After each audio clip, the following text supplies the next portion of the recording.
নমস্কার বন্ধুরা, শ্রুতিলিপির গল্প পাঠের আসরে সবাইকে স্বাগত জানাই। আমি রূপম। শোনাবো একটা রোমাঞ্চকর খুনের গল্প।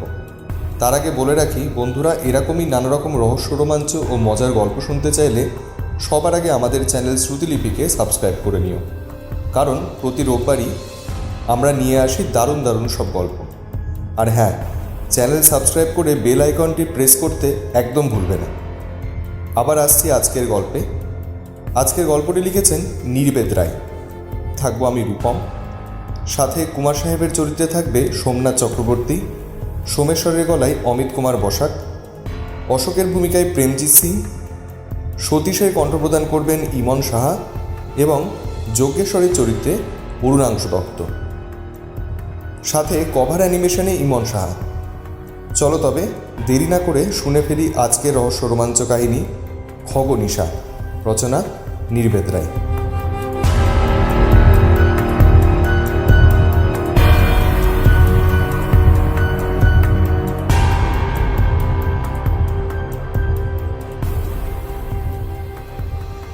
রোজগারের মতো সেদিনও বিকেলবেলা সরকার মশাই এসেছিলেন রাতের মেনু জানতে। গৃহকর্তার নির্দেশ, তাই গত দুদিন ধরে নদীর টাটকা মাছে যে স্বাদটুকু আমাদের জিভে লেগে আছে, তার মাঝে একটু বৈচিত্র্য আনতে অশোকের ফরমাস ছিল মুরগির। কিন্তু সেই মুরগি নিয়েই ঘটল অনর্থ। না না, ওটা তোমরাই খাও, আমিও জিনিস ছুঁই না। সোমেশ্বরের এগিয়ে দেওয়া ধোয়া ওঠা মুরগি রোস্টের প্লেটটাকে সাত তাড়াতাড়ি তর্জনী, মধ্যমা আর অনামিকার আঙুল দিয়ে ঠেলে সরিয়ে দিয়ে বলে উঠলেন কুমার সাহেব। গোটা মুখ যেন এক মুহূর্তেই ছায়ের মতো ফ্যাকাশে হয়ে গেল। খাইয়ে হিসাবে কলকাতার রসিক সমাজে কুমার সাহেবের একটা বেশ চওড়া গোছের নামডাক আছে, আর সেই নামডাক দিনে দিনে ক্রমশই বৃদ্ধি পাচ্ছে। তার অন্যতম কারণ হলো ভদ্রলোক শুধু নিজে খেতে নন, অপরকে খাওয়াতেও ভালোবাসেন। তার বাড়িতে নেমন্তন্ন পেলে খাদ্যরসিক মানুষ মাত্রেই কিছু না কিছু চমকের জন্য তৈরি হয়েই যান। বলা তো যায় না কখন কি আসে, হয়তো প্রথম পাতে চিনে পুডিং, কি শেষ পাতে ফরাসি শুক্তো। সুতরাং হেন খাবার দাবারের জীবন্ত এনসাইক্লোপিডিয়াটি সামনে থেকে গন্ধে তর করে দেওয়া 1 নাম্বার কন্টিনেন্টাল ডিশ 3 আঙুলে সরিয়ে দিয়ে শেষ পাতের পায়েসের ওপর হুমড়ি খেয়ে পড়েছেন, এটা চোখে দেখেও বিশ্বাস করা কঠিন। কেন, শরীর খারাপ করলো নাকি কুমার সাহেব? বিস্ময়ের প্রথম ধাক্কাটুকু সামলে নিয়ে শুধল সোমেশ্বর। না না, শরীর খারাপ করবে কেন, আমি ঠিক আছি। বলতে বলতেই প্লেটের পায়েসটা বেশ কিছুটা বাকি থাকতেই উঠে পড়লেন কুমার সাহেব। অদ্ভুত ব্যাপার, কি কারণ থাকতে পারে এই আতঙ্কের? তিনজনেই আমরা পরস্পরের মুখ চাওয়াচাই করলাম, কিন্তু তিনজনের চোখের দৃষ্টিই ফাঁকা। কেউই কিছু আন্দাজ করতে পারেনি, এটা পরিষ্কার। এরপর খাওয়াটা যে একেবারেই দায়সারা গোছের ব্যাপার হলো, সেটা বলাই বাহুল্য। অথচ আজকে রাতের এই যে পাতটা, সেটা বেশ ভালো রকমভাবেই জমবার কথা ছিল।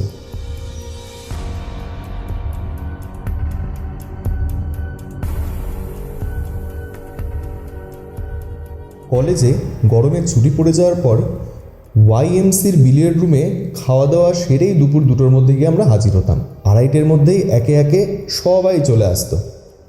আড্ডাটা বেশ জমে উঠত, চলতো সেই রাত্রি 8টা অবধি। তার মধ্যে সোমেশ্বর, অশোক আর আমি, এই তিনজনের একটা আলাদা ছোট জগৎ ছিল। তার কারণ তিনজনই আমরা একই কলেজের ছাত্র, তিনজনেই খেলাধুলায় একটু একটু নাম করেছি, আর তিনজনেই সেই দক্ষিণ কলকাতা থেকে আসি। কুমার সাহেবের সঙ্গে আমাদের প্রথম আলাপ হয় সোমেশ্বরের বিলিয়ার্ড বোর্ডে। তার আগে অবশ্য আমরা ওনাকে নামে চিনতাম, যদিও সেটা এমন কিছু বড় কথা নয়, কারণ কুমার দীপেন্দ্রনারায়ণ চৌধুরীকে শহর কলকাতার অনেকেই নামে চেনে।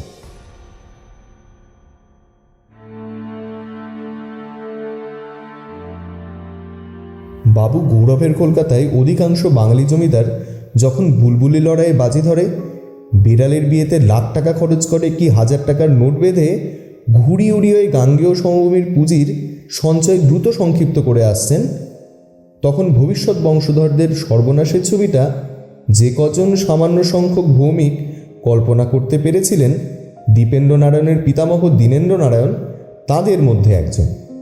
ফলে ওই বিরাট সম্পত্তি তিনি দেবত্র করে দিয়েছিলেন, যাতে কোনো দিন আর কোনো বংশধরকে অনাহারে কষ্ট না পেতে হয়, অন্যথায় উচ্ছৃঙ্খল না হতে পারে। কিন্তু দীপেন্দ্রনারায়ণের শিরায় ধমনীতে যে রক্তের ধারা বইত, তার টান ছিল কিছু বেশি। ফলে দাদুর করে যাওয়া ব্যবস্থার জন্যেই হোক অথবা নিজের শিক্ষা দীক্ষার জন্যেই হোক, সেই উষ্ণ স্রোত উচ্ছৃঙ্খলতার খাতে বইতে না পেরে যে কটি রুচিশীলা সম্ভ্রান্ত বিলাসের ফাঁকফোকর ভেদ করে বেরিয়েছিল, সেসব ক্ষেত্রে তার প্রতিভার স্বাক্ষর মিলত প্রচুর।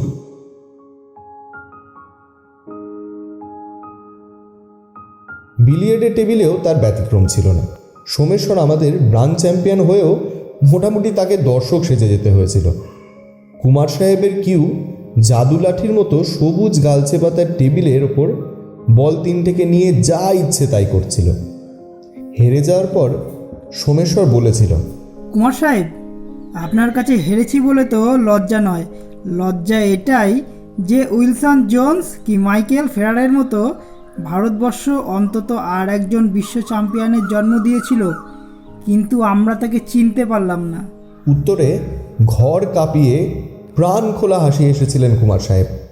তারপর সোমেশ্বরের পিঠ চাপড়ে দিয়ে বলেছিলেন, ব্রাভো ইয়ং ম্যান, ব্রাভো। মোদ্দা কথাটা কি জানো? সেন্স। যে কোনো খেলায় একবার যদি তোমার এই সেন্সটা ডেভেলপ করে যায় না, তাহলে দেখবে যে কোনো বড় খেলোয়াড়ের সঙ্গেই তোমার পার্থক্য হচ্ছে শুধু প্র্যাকটিসে। এইভাবেই কুমার সাহেবের সাথে আমাদের প্রথম পরিচয়। কিন্তু সে পরিচয় হৃদ্যতায় গিয়ে ঠেকেছিল মাত্র মাস দুয়েকের মধ্যেই। এর জন্যে কাউকে দায়ী করতে গেলে পুরোপুরি দায়ী করতে হয় কুমার সাহেবকে। বয়স হিসাবে প্রৌঢ়, প্রায় 60-এর কোঠা ছুঁই ছুঁই, কিন্তু সে বয়স তার শরীরে কোথাও এতটুকু ছাপ ফেলতে পারেনি। টকটকে গৌরবর্ণ, 6 ফুট মাপের বেতের মতো টান টান শরীরে জীবনশক্তির অফুরন্ত প্রাচুর্য। আর সেই দুরন্ত জীবনশক্তির প্রকাশ তার দুটি চোখে, আয়ত, গভীর অথচ উজ্জ্বল দুটি চোখ। কথা বলেন পরিষ্কার উচ্চারণে, সংযত আভিজাত্যের ছাপ রেখে, অথচ হাসিটি একেবারে প্রাণখোলা। সব মিলিয়ে একটা অদ্ভুত আকর্ষণীয় ব্যক্তিত্ব। আলাপ হওয়ার পর একদিন বাড়ি নিয়ে গেলেন, ঘুরে ঘুরে দেখালেন, এইগুলো গ্রিক অ্যাস্টিক্স, এটা ডায়ানা, এটা ডেভিড, আর এটা অ্যাপেলো।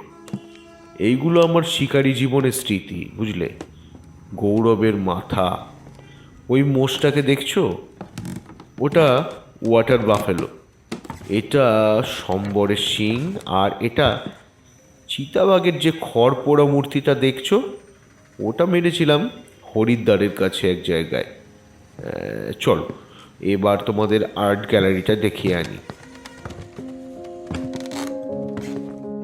এ তো গেল গরমের ছুটির কথা। এরপর 3 মাস বাদেই পুজোর ছুটিতে এলাম রূপনারায়ণ, কুমার সাহেবের আমন্ত্রণে তার বাংলোয়। নদীর পাড় থেকেই ঝাউয়ের শাড়ি উঠে এসেছে বাংলোর বারান্দা অবধি। মাঝখানে নুড়ি বিছানো কুঞ্জপথ, সেই পথের দুপাশেই ফুলের বাগান। 4 কামরার ছোটোখাটো একটা ছিমছাম বাংলো। ডান দিকে খানিকটা দূরে জেলেপাড়া, একটা বড় খাটালও রয়েছে কোনো সম্পন্ন মহাজনের। গোটা 15-20 গরু মোষ, খোলামেলা সামার হাউস গোছের ব্যবস্থা, ঘেরা পাঁচিলের ব্যাপার নেই। এখানে এসে প্রথম 2 দিন খাওয়া ঘুম আর গল্প করেই কেটে গেল।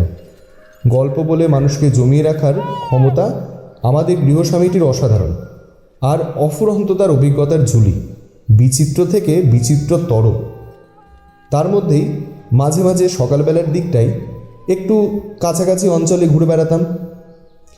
কিন্তু 3 দিনের দিন রাতে খাবারের টেবিলে আশাতীতভাবে যে ঘটনাটা ঘটে গেল, সেটা আমাদের এই বর্তমান জীবনধারার সাথে একেবারেই বেমানান, মানে রীতিমতো ধাক্কা। রোজগারের মতো সেদিনও বিকেলবেলা সরকার মশাই এসেছিলেন রাতের মেনু জানতে। গৃহকর্তারই নির্দেশ। তাই গত দুদিন ধরে নদীর টাটকা মাছে যে স্বাদটুকু আমাদের জিভে লেগে আছে, তার মাঝে একটু বৈচিত্র্য আনতে অশোকের ফরমাস ছিল মুরগির। বলা বাহুল্য, দুদিন আগেও যে কিঞ্চিত লোকলজ্জাটুকু আমাদের ছিল, সেটা এর মধ্যেই অন্তরিত হয়েছে।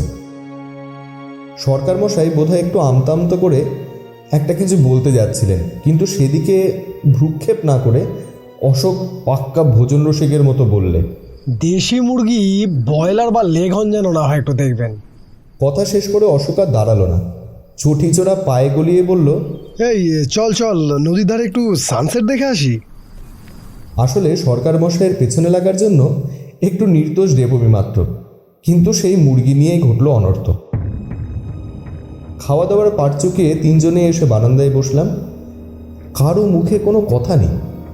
অন্ধকার বারান্দা, কিছুটা দূরেই রূপনারায়ণ চলে গিয়েছে অস্পষ্ট ছলছল আওয়াজ তুলে।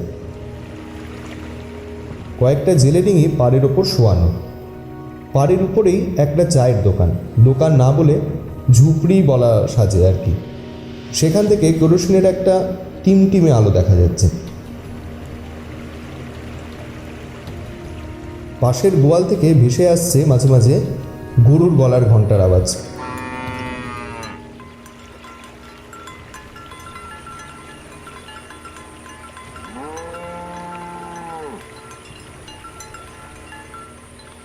পরিবেশটা ভারী শান্ত সুন্দর, কিন্তু মনটা অস্বস্তিতে ভরে আছে।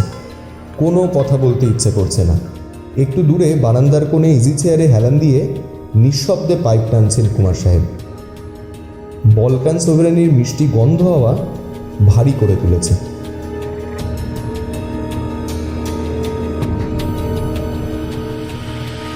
নিস্তব্ধ বেশ কয়েকটা মুহূর্ত কেটে যাওয়ার পর প্রথম কথা বললেন কুমার সাহেব, তাও যেন অনেক দূর থেকে ভেসে এলো।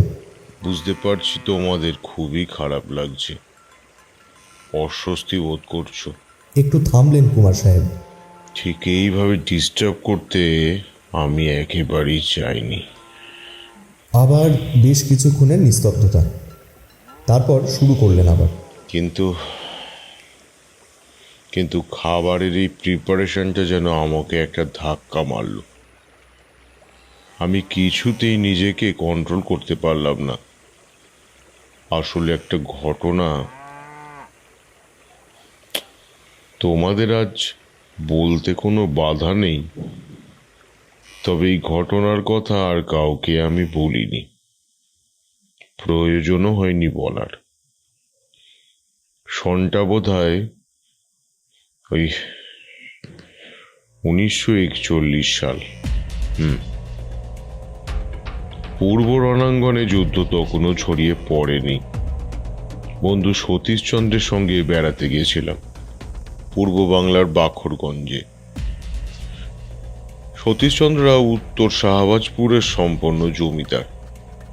বাংলার দ্বিতীয় স্বদেশী ডাকাতি ওদের বাড়িতেই হয়েছিল। সোনাদানা শুদ্ধ যা মালপত্র স্বদেশী বিপ্লবীরা নিয়ে গিয়েছিল, তার মূল্য তখনকার হিসেবে প্রায় 80,000 টাকার মতো। পুলিশ অবশ্যই ডাকাতির নেতা হিসেবে সতীশচন্দ্রর বড় ভগ্নিপতিকে সন্দেহ করেছিল। এই মানুষটি তখন কলকাতার এক বিখ্যাত কলেজের দর্শনের অধ্যাপক ছিলেন, কিন্তু সতীশের বাবা এই দুর্গাপ্রসাদই পুলিশের সন্দেহ উড়িয়ে দেন। উল্টে তাদের এই ব্যাপারে আর কোনো রকম খানা তল্লাশি করতে বারণ করে দেন। পুলিশ নিতান্ত অমূলক সন্দেহ করেছিল এমন মনে হয় না। যাই হোক, এই ডাকাতির যে সামলাতে দুর্গাপ্রসাদের যে বিশেষ কষ্ট হয়নি, তার প্রমাণ হিসেবে তিনি তার পরের বছরেই পরপর 2টি মেয়ের বিয়ে দিলেন চূড়ান্ত রকমের ধুমধাম করে, সারা গ্রাম খাইয়ে। সতীশ কলকাতার হিন্দু হোস্টেলে থেকে পড়াশোনা করত। সেই সূত্রেই তার সঙ্গে আমার প্রথম আলাপ। কলকাতার বনেদি ঘরের ছেলে বলে নদীমাতৃক পূর্ব বাংলা সম্বন্ধে আমার আগ্রহ যেমন প্রচুর, তেমনি অভিজ্ঞতাও ছিল ততটাই কম। সেখানে পৌঁছেই বুঝলাম এসে আমি ঠকিনি। মোহনার কাছে পদ্মা মেঘনার যে রূপ, সে রূপ যারা দেখেনি তাদের বলে বোঝাবার মতো ক্ষমতা আমার নেই। সতীশের বাবার সঙ্গে আমার পরিচয় হলো। আমি জীবনে এত ব্যক্তিত্বপূর্ণ মানুষ খুব কমই দেখেছি। সেই সঙ্গে এত অদ্ভুত প্রশান্ত চেহারা। শহরের শিক্ষা যে অনেকদিন আগেই এ বাড়িতে ঢুকে পড়েছে তার প্রত্যক্ষ প্রমাণ পেলাম গেট পেরিয়ে ঢোকা মাত্র। নাট মন্দিরের সংলগ্ন থিয়েটারের স্টেজ, হ্যাঁ, মেহরাব বেঁধে তৈরি নয়, রীতিমতো শান বাঁধানো। 7-8টা দিনের ঝড়ের মতো কোথা দিয়ে কেটে গেল টেরই পেলাম না। বিকেলবেলা মাঝে মধ্যেই নদীর চরে শিকারে বেরোতাম। আমার সবচেয়ে প্রিয় শিকার ছিল বালিহাঁস। আর বালিহাঁসের মাংসের কাছে মুরগির মাংস কোথায় লাগে। সেই শিকারে বেরিয়েই আর একটা শিক্ষা পেলাম আমি। বন্দুকের নিশানা নিয়ে আমার একটু আধটু গর্ব ছিল, আর সেটা যে নেহাত অমূলক ছিল না তার প্রমাণ তোমরা কিছুটা আমার বাড়িতেই দেখেছো। কিন্তু সে নিশানা যে সমুদ্রের কাছে ডোবা মাত্র, সেটা সতীশের সঙ্গে না বেরোলে বুঝতে পারতাম না। ইংরেজিতে স্ন্যাপশট বোঝো তো? এই স্ন্যাপশট বলতে ঠিক যে কথাটা বোঝায়, সতীশ ছিল তার একদম সার্থকতম উদাহরণ। ডোবা কিংবা জলার মধ্যে থেকে কিংবা ঝোপের মাথায় হাঁস বক যা হোক একটা কিছু উঠলেই হলো, যে কোনো দিক থেকেই হোক, যতটুকু অল্প সময়ের জন্য হোক, বন্দুকের আওতার মধ্যে থাকলে সতীশ আর নিশানা করতো না। কোমরের কাছে ধরা বন্দুকটা মুহূর্তের মধ্যে সেদিকে ঘুরিয়ে ট্রিগার টিপত। একটা ধাতব আওয়াজ, কিছু ধোয়া, এক ঝলক আগুন, আর সেই সঙ্গে শিকার একেবারে লুটিয়ে পড়তো মাটিতে। এই ধরনের স্ন্যাপশুটিং এর ব্যাপারটা ঠিক অভ্যাস করে আয়ত্ত করা যায় না, ওটা ওর জন্মগত। শিকার করে একদিন বাড়ি ফিরছি দুজনে। সতীশ বলল, এ কটা দিন তো শুধু শিকার করেই কাটালে, দেখার জিনিস তো কিছুই দেখলে না। চলো কাল এক জায়গায় নিয়ে যাব। আমি বললাম, কোথায় যাবে? রাজা লক্ষণ মাণিক্যের প্রাসাদে। রাজার লক্ষণ মাণিক্য? মানে সেই 12 ভূঁইয়ার লক্ষণ মাণিক্য? সে তো 16শ শতাব্দীর ব্যাপার। হ্যাঁ, এখন অবশ্য নামেই প্রাসাদ, আসলে একটা ভাঙাচোরা প্রকাণ্ড পুরো বাড়ি। বংশধরেরা অন্য জায়গায় থাকেন, কিন্তু তোমাকে সেখানে নিয়ে যাওয়ার কারণ পুরো বাড়ি দেখাতে নয়, সাজা কুঠুরি দেখাতে। মধ্যযুগীয় বাংলার অধিকাংশ জমিদাররাই যে দুর্দান্ত প্রকৃতির ছিলেন এ কথাটা নিশ্চয়ই তোমাকে বলে বোঝাবার দরকার নেই। এমনকি তারা ডাকাতিও করতেন বেনামে।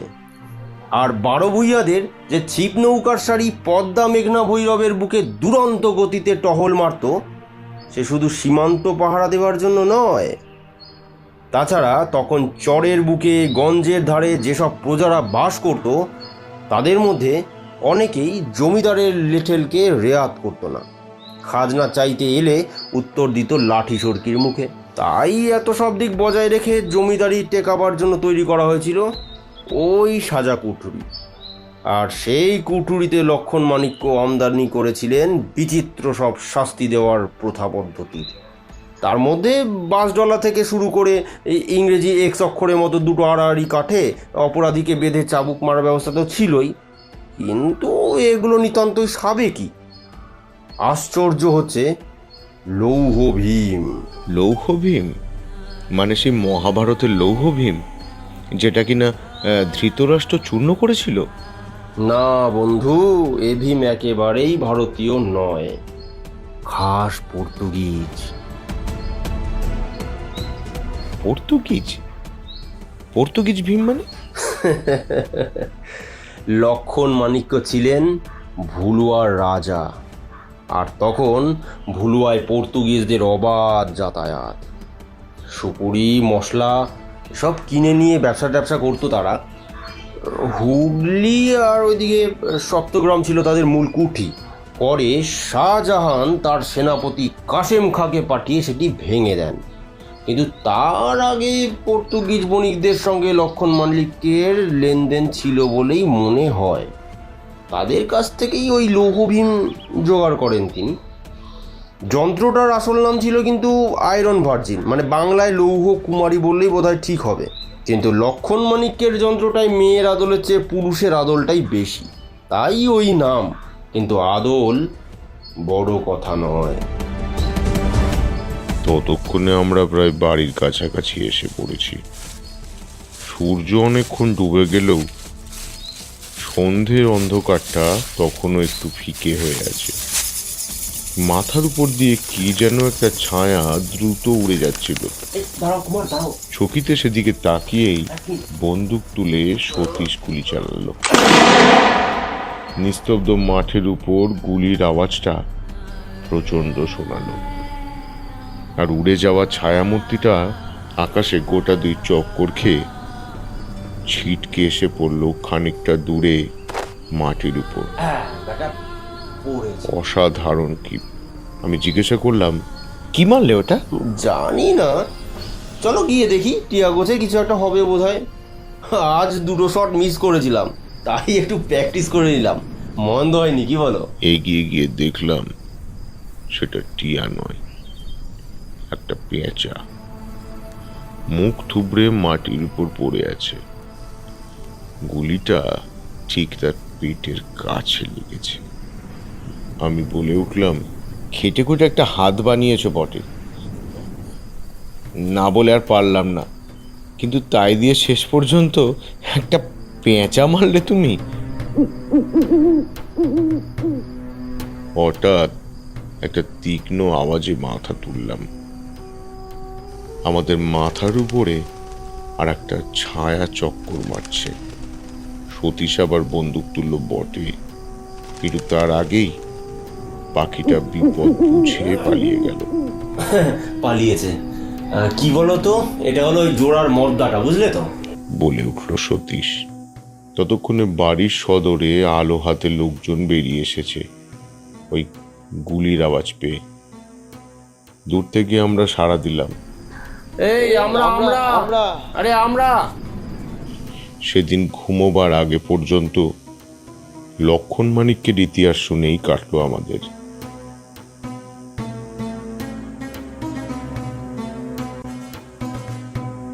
পরদিন বিকেলের জলযোগ সেরে বেরোলাম প্রাসাদ দেখতে।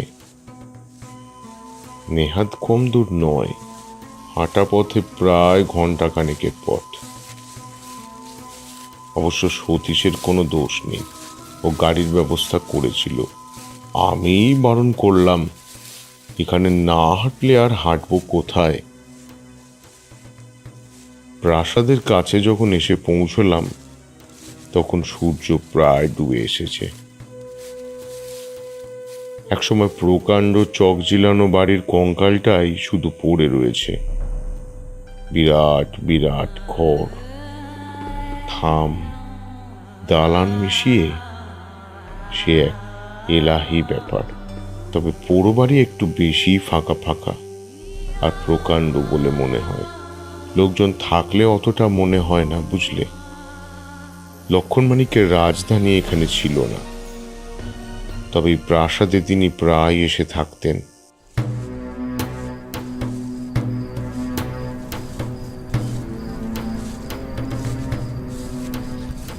এই যজ্ঞেশ্বর, কটা মশাল জোগাড় করে নিয়ে আয় তো দেখি। সঙ্গের লোকটিকে বলে উঠল সতীশ। দেখছি বাবু। এখানে মশালের কি দরকার? টর্চ তো আছেই সঙ্গে। আরে মশাল মানে হচ্ছে গাছের ডালের মাথায় জড়ানো তেল ভেজানো ন্যাকড়া, তার দরকার আছে, আনলেই বুঝবে। আমার হাতে বন্দুকটা দিয়ে সামনের একটা গাছ থেকে দুটো হাত দুয়েক করে লম্বা ডাল ভেঙে নিল সতীশ। হ্যাঁ নাও, নাও এটা ধরো। বলা তো যায় না, সাপখোপের ব্যাপার। আমার হাতে একটা ডাল দিয়ে বলল সতীশ। যজ্ঞেশ্বর মশাল নিয়ে হাজির হতে বেশি সময় নিল না। প্রাসাদে যখন ঢুকলাম সন্ধ্যাটা তখন উতরে গেছে। প্রাসাদে দেখার কিছু নেই। কয়েকটা খিলান দেউড়ি পার হয়ে শেষে একটা সিঁড়ির তলায় এসে থামল সতীশ। তারপর যজ্ঞেশ্বরের হাত থেকে মশাল নিয়ে দেশলাই দিয়ে জ্বালালো সেটি। প্রাসাদের ভিতরে তখন অন্ধকার, টর্চ জেলেই একরকম পুরো পথটা চলতে হচ্ছিল। তার মধ্যে মশালের আলো জ্বলে উঠতে দেখা গেল একটা ভারী কাঠের তৈরি দরজা। দরজার সর্বাঙ্গে লোহার গজাল পোতা। শিকল খুলে জোরে ঠেলা দিল সতীশ। ক্যাচ ক্যাচ করে শব্দ করে ভারী দরজাটা হাট হয়ে গেল। সঙ্গে সঙ্গে একটা ভ্যাপসা পুরনো লোহার গন্ধ এসে নাকে ধাক্কা মারল। সিঁড়ির নিচে চোরা কুঠুরি। আমি বলে উঠলাম, এটাই তাহলে সাজা ঘর? মশালটাকে প্রথমে সেই দরজার ভেতরে ঢুকিয়ে দিল সতীশ। তারপর আস্তে আস্তে উপর থেকে নিচে অবধি নামিয়ে আনলো। এতক্ষণে মশালের দরকারটা আমি বুঝেছি। ঘরে কতটা অক্সিজেন আছে সেটা দেখে নেওয়া অবশ্যই প্রয়োজন। কতদিন যে এ ঘর এভাবে বন্ধ হয়ে পড়ে আছে সেটা অনেকেরই অজানা। সতীশকে অনুসরণ করে প্রায় গোটা 10 সিঁড়ি নিচে নেমে তারপর ঘরটায় আমি ঢুকলাম। প্রকাণ্ড ঘর, ঠান্ডা আর ভ্যাপসা গন্ধে ভরা। সেটা বোধহয় মাটির নিচের ঘর বলেই। ঘরের এক কোণে মশালটাকে গুজে দিয়ে সতীশ এগিয়ে এলো। এই হলো সেই সাজা কুঠুরি, 16 শতকের রাজা লক্ষণ মাণিক্যের শাস্তি দেওয়ার ঘর। লোকের ধারণা এই ঘর কিন্তু অভিশপ্ত। অবশ্য নেহাত উড়িয়ে দেওয়ার মতো ধারণা নয়, কারণ বহু পাপ জমা হয়ে আছে এই ঘরে। কিন্তু সে কথা নয়, তোমাকে যেটা দেখাতে নিয়ে এসেছি তা হলো এই ঘরের অভিনব। ওই যে ওটা হলো বাঁশ ডলা। বুকে বা পিঠে বাঁশ দিয়ে 2-3 জন জন মিলে ডলা দিত। বাঁশগুলো এখনো দেখো লোহার চেয়ে শক্ত রয়েছে। তবে এই হলো সাবেকি ব্যবস্থা। ওই দিকে ওই দেখো, ওটা হলো ক্রুশ কাঠ, লোহা কাঠ দিয়ে তৈরি। কিন্তু এসবও নয়, আসল ব্যাপারটা হচ্ছে ওইখানে, ওই যে বাঁদিকে দেখো, ওই সেই লৌহ ভীম। প্রকাণ্ড ঘরটাকে মশাল বা টর্চের আলো কোনোটাই পুরোপুরি আলো করতে পারেনি। তবে তার মধ্যেই চারদিক জুড়ে ছড়িয়ে রয়েছে অদ্ভুত অদ্ভুত সব কাঠ আর লোহার ফ্রেম, কপিকল, দড়ি, বাঁশ, সরকি, এসব বিভিন্ন যন্ত্র। সব যন্ত্রগুলোই কেমন নিষ্ঠুর, স্থূল কলকবজা দিয়ে তৈরি। লোহার জিনিসগুলোই 300 বছরের মরচে পড়েছে, ফলে সেগুলোকে আরো রুক্ষ এবং ভয়ঙ্কর মনে হলো। কাল রাতে সতীশের কাছে শোনা গল্পগুলোর কথাই তখন মনে হচ্ছিল সত্যিই যেন মধ্যযুগে ফিরে গিয়েছি। একটা বিশ্রী গা ছমছমে ভারী হয়ে আসা পরিবেশ। টর্চের আলোটা সতীশের কথা অনুযায়ী বাঁ দিকের দেওয়ালে ফেললাম। সেখানে দেওয়াল জুড়ে দাঁড়িয়ে আছে প্রায় 8 ফুট উঁচু একটা প্রকাণ্ড লোহার তৈরি মানুষ। তবে নামেই মানুষ। মুখ, চোখ, নাকে একটা পুরুষের আদল মাত্র। নিখুঁত কাজ একেবারেই নয়। তার পেটের কাছে একটা প্রকাণ্ড আংটা লাগানো, আর সেই আংটা জড়িয়ে এক গাছা মোটা পাটের দড়ি কিছুটা উঁচুতে উঠে ছাদ থেকে ঝোলানো কপিকলের মধ্যে দিয়ে পাক খেয়ে নেমে এসেছে জমির কাছাকাছি। দেখেই বোঝা যায় অত্যন্ত ভারী একটা মূর্তি, নিরেট লোহার। কিন্তু এ বস্তু দিয়ে কোন কাজ যে হতো সে আমার মাথায় ঢুকলো না। সতীশ বোধহয় আমার ধারণাটা বুঝেছিল, তাই বলল, এই মূর্তিটা সব বোধহয় তুমি বুঝতে পারছো না। না দাঁড়াও, এক্ষুনি আমি বুঝিয়ে দিচ্ছি ব্যাপারটা। এই যজ্ঞেশ্বর, দইটা আরো টানো তো, আমি ঢুকবো। এই নিন। যজ্ঞেশ্বর মানুষটা শক্তি ধরে। সেই দড়িটা ধরে টানতে এবার একটু অবাক হলাম। মূর্তিটা আসলে নিরেট নয়, ভেতরে ফাঁপা, দুটো ডালার মধ্যে কবজা দিয়ে আটকানো। দড়ির টানে ট্রাঙ্কের মতো তার সামনের পাল্লাটা ফাঁক হয়ে গেল। হ্যাঁ, এবার এদিকে এসো, আসল মজাটা দেখাবো। এসো এদিকে এসো। সতীশ ততক্ষণে ফাঁক করা ডালার কাছে গিয়ে দাঁড়িয়েছে। আমাকে সে সেখানেই ডাকলো।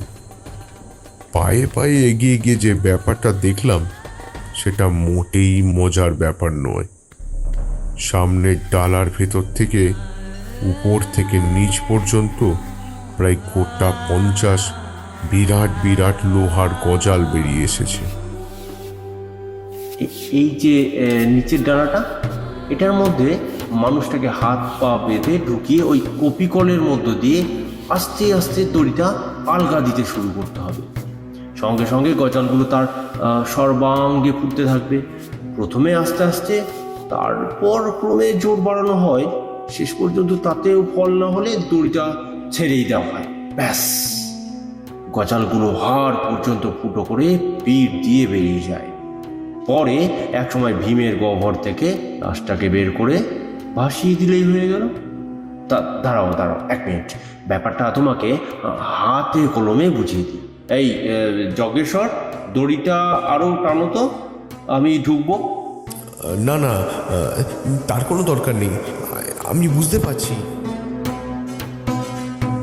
আমি বুঝতে পারছিলাম যন্ত্রটা আমাকে কেমন যেন সম্মোহিত করে ফেলেছে। সেই সম্মোহন কাটিয়ে উঠেই আমি আপত্তি জানালাম সতীশকে।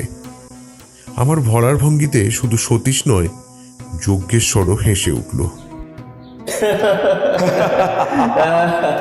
কি বলছে?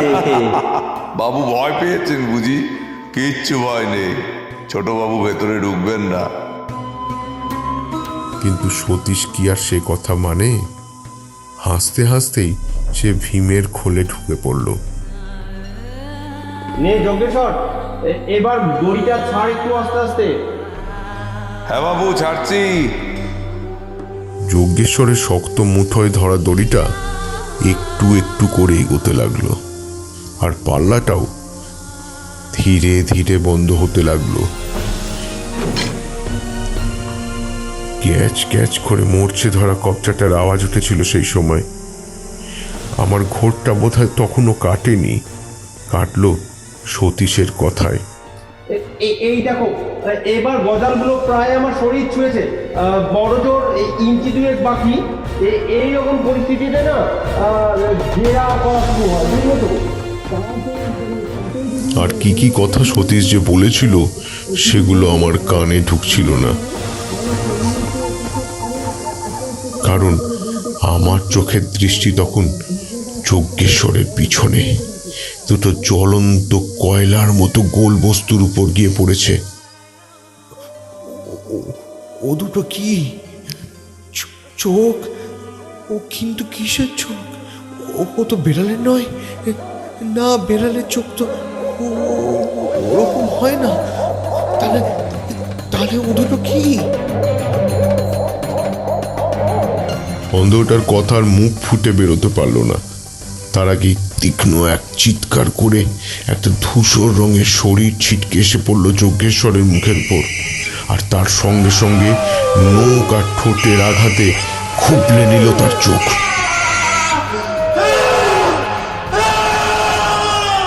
চিৎকার করে 2 হাত দিয়ে রক্তাক্ত চোখটাকে চেপে ধরল যজ্ঞেশ্বর।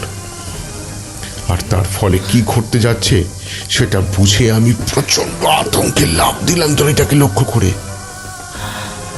কিন্তু আমার সাধ্য কি সে দড়ি ধরে? কপিকলের উপর দিয়ে এক ঝলক বিদ্যুতের মতো দড়িটা ছিটকে বেরিয়ে গেল। সঙ্গে সঙ্গে প্রচন্ড শব্দ করে বন্ধ হয়ে গেল লৌহবিল।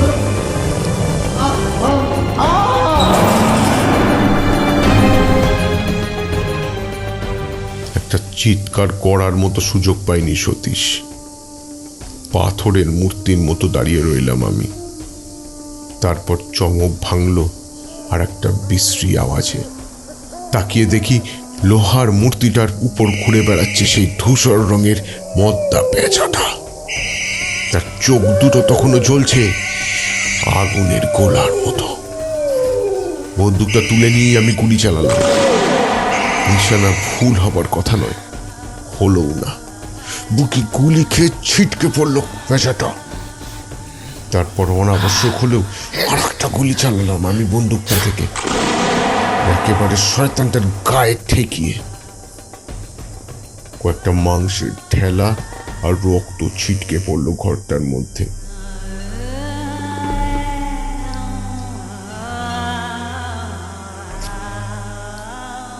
সেই আমার শেষ পাখি শিকার। তারপর থেকে পাখির মাংস আর কোনোদিন খেতে পারিনি। দুটো লাল আগুনের মতো জ্বলন্ত চোখের কথা, ওই চোখ দুটোয় যে ভয়ঙ্কর প্রতিহিংসা আমি দেখেছিলাম, সেটাই 40 বছরেও ভুলতে পারিনি। হয়তো সারা জীবনেও পারবো না।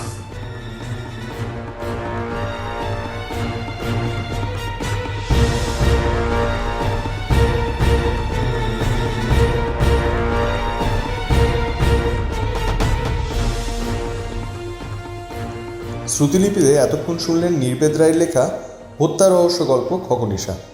গল্প পাঠিয়েছিলাম আমি রূপম, এবং সাথে চরিত্র রূপায়ণে সোমনাথ চক্রবর্তী, অমিত কুমার বসাক, প্রেমজিৎ সিং, ইমন সাহা এবং অরুণাংশু দত্ত। আমাদের গল্প ভালো লাগলে অবশ্যই কমেন্ট করুন, লাইক করুন, আর নিজেদের পছন্দের গল্প শুনতে চাইলে কমেন্ট বক্সে অবশ্যই লিখে জানান। আর এরকম নানান মজাদার স্বাদের গল্প শুনতে সাবস্ক্রাইব করুন আমাদের চ্যানেল শ্রুতিলিপি। সাবস্ক্রাইবের পাশাপাশি বেল আইকনটি প্রেস করতে ভুলবেন না। সকলকে ধন্যবাদ জানিয়ে শেষ করছি আজকের গল্প পাঠ। নমস্কার।